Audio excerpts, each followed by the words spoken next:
Assalamualaikum.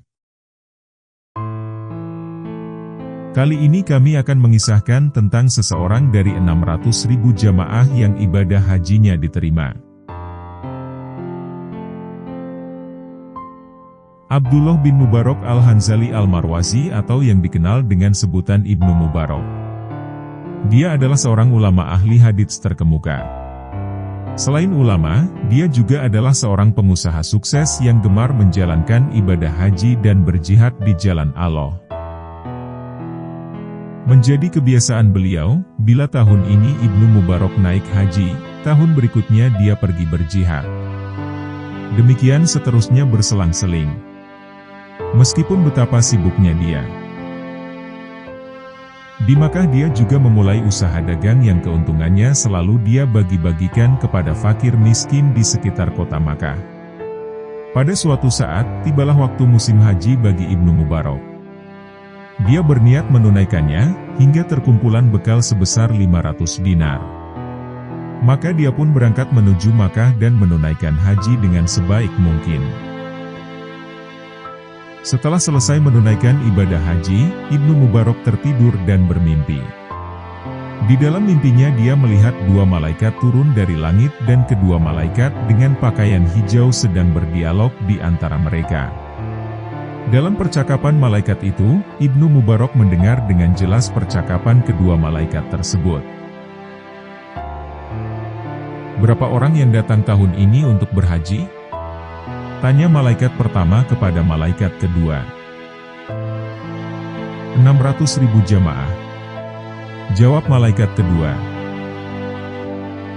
"Berapa banyak dari mereka yang diterima ibadah hajinya?" tanya malaikat pertama. "Tidak satu pun." jawab malaikat kedua. Mendengar percakapan demikian, sontak membuat Ibnu Mubarak ketakutan dan menangis. Semua orang-orang ini telah datang dari belahan bumi yang jauh, dengan kesulitan yang besar dan keletihan di sepanjang perjalanan. Berkelana menyusuri padang pasir yang luas. Dan semua usaha mereka menjadi sia-sia, pikirnya. Sambil gemetar, ia melanjutkan mendengar percakapan kedua malaikat itu. Namun ada seseorang, yang meskipun tidak datang menunaikan ibadah haji, akan tetapi ibadah hajinya diterima dan seluruh dosanya telah diampuni. Berkat dia seluruh ibadah haji mereka diterima oleh Allah. Terang malaikat kedua. "Kenapa bisa begitu?" tanya malaikat pertama. "Itu kehendak Allah," jawab malaikat kedua. "Siapa orang tersebut?" tanya malaikat pertama.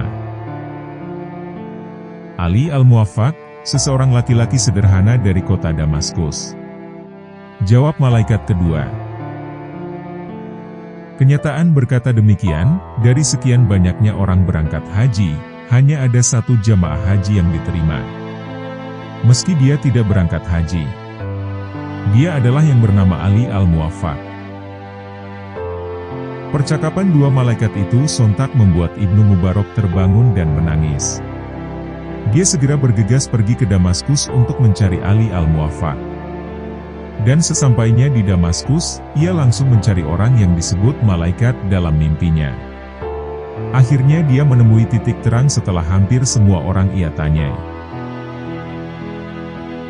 "Apakah ada seseorang yang bernama Ali al-Muwaffaq?" tanya Ibnu Mubarak kepada warga sekitar.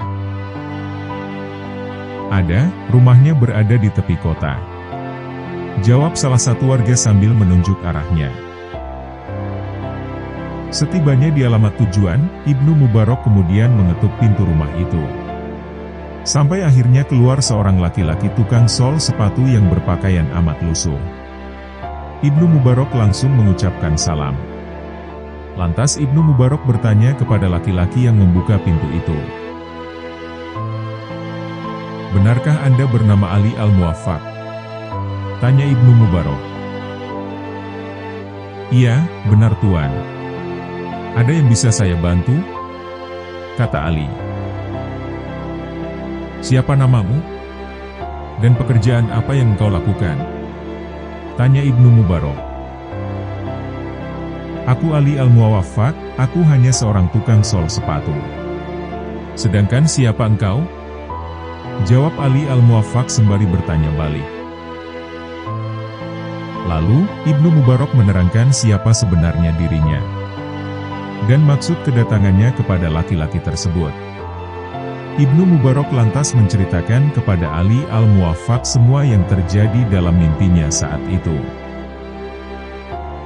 Setelah tahu siapa yang datang beserta maksud dan tujuannya, Ali Al-Muwaffaq menangis dan jatuh pingsan. Setelah beberapa saat setelah dia sadar, Ibnu Mubarak memintanya agar dia menceritakan semua kehidupan yang dialaminya sehingga membuat para malaikat membicarakannya. Ali Al-Muwaffaq bercerita bahwa sesungguhnya selama 40 tahun dia rindu untuk pergi haji ke Tanah Suci. Ali sebenarnya telah menyisihkan uang 350 dirham dari hasil berdagang sepatu. Tahun ini Ali memutuskan untuk berangkat haji sejak istrinya mengandung. Namun, pada suatu hari istrinya Ali yang sedang hamil muda mencium aroma makanan yang sangat harum. Setelah dicari, ternyata aroma itu berasal dari gubuk yang hampir runtuh. Di situ ada seorang janda dan 6 anaknya. Ali mengatakan kepadanya bahwa istri saya ingin masakan yang ia masak, meskipun sedikit. Janda itu diam saja memandang Ali. Akhirnya dengan perlahan janda itu mengatakan, "Maaf, tidak boleh tuan." Terangnya, "Dijual berapapun akan saya beli." Balas Ali sambil menawar. "Makanan itu tidak dijual tuan," katanya sambil berlinang air mata. "Kenapa?" tanya Ali. Sambil menangis, janda itu menjawab, "Daging ini halal untuk kami dan haram untuk tuan." Mendengar perkataan tersebut, Ibnu Mubarak dalam hati Ali Al-Muwaffaq bertanya, "Bagaimana mungkin ada makanan yang halal untuk dia, tetapi haram untuk saya? Padahal kita sama-sama muslim." Kemudian janda tersebut menceritakan keadaan yang dia alami saat ini.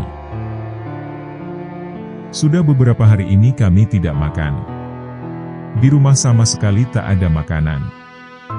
Hari ini ketika kami berjalan, kami melihat keledai mati. Lalu kami ambil sebagian dagingnya untuk kami masak dan kemudian akan kami makan," kata janda itu dengan sesenggukan sambil menjelaskan. Mendengar ucapan tersebut, Ali menangis, kemudian kembali pulang. Ali kemudian menceritakan perihal kejadian itu pada istrinya, ia pun menangis. Saat itu Ali berniat memberikan uang tabungan hajinya untuk janda dan anak-anaknya yang sedang kelaparan. Ali kemudian memasak makanan dan mendatangi rumah janda tersebut. "Ini kami bawakan masakan untukmu," kata Ali. Uang tabungan haji sebesar 350 dirham pun diberikan kepada mereka. "Pakailah uang ini untukmu sekeluarga. Gunakanlah untuk kebutuhanmu, agar engkau tidak kelaparan lagi," imbuh Ali. Mendengar cerita tersebut, Ibnu Mubarak pun tak bisa menahan air matanya. Janggut Ibnu Mubarak basah oleh tangis air mata. Ia pun kini paham mengapa Ali diterima hajinya. Walaupun Ali tak pernah sekalipun menjejakkan kakinya di Tanah Suci. Karena kepedulian Ali, karena tenggang rasanya, karena cintanya kepada sesama, karena sifat rela berkorban yang dimilikinya, karena Muslim itu bersaudara dan ia mengasihi saudaranya, dan karena Allah itu Maha Pengasih dan mencintai orang yang mengasihi.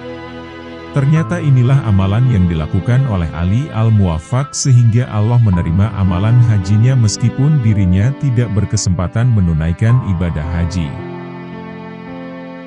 Tidak sempurna iman seorang jika dirinya tidur dalam keadaan kenyang namun tetangga ya di sekitarnya menahan lapar karena tidak ada yang mau dimakan. Demikianlah kisah dari Ali Al-Muwaffaq. Tukang sol sepatu yang hajinya diterima Allah. Semoga kita dapat mengambil hikmah dari kisah ini. Wassalamualaikum.